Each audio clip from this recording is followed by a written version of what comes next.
First thing is open up your settings, and you need to scroll down and click on General. After that, click on Software Updates and update your iPhone to iOS 10.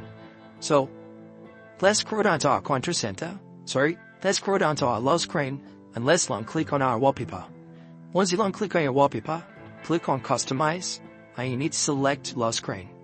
Once you select lock screen, you can now remove this flashlight icon and this camera icon and change it into another thing.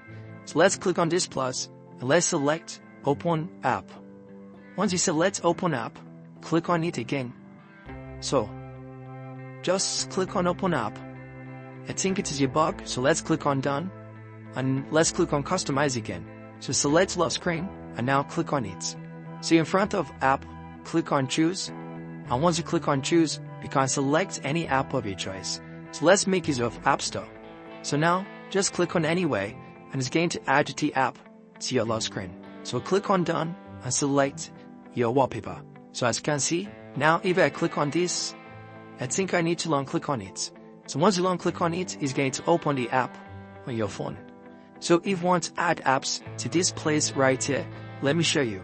The first thing is open up the Shortcuts app on your phone and you need to click on this plus at the top right corner. After that, click on Open App.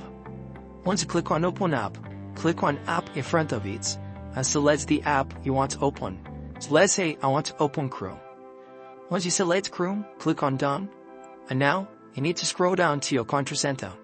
To your lock screen, So long click on your wallpaper and click on Customize. After that, select your lock screen and click on Add Widgets right here. Once you click on it, scroll down and look for the shortcut widgets. Once you click on it, you are going to see shortcuts. So click on it. Once you click on it, click on the shortcut again. And now it's going to show all your shortcuts.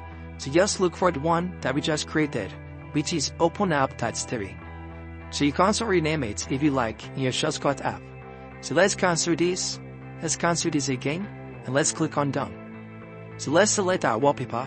And now if I click on this, it's going to open my Chrome. So if you found this video helpful, smash the like button and subscribe to my channel. More amazing videos like this. Thanks for watching.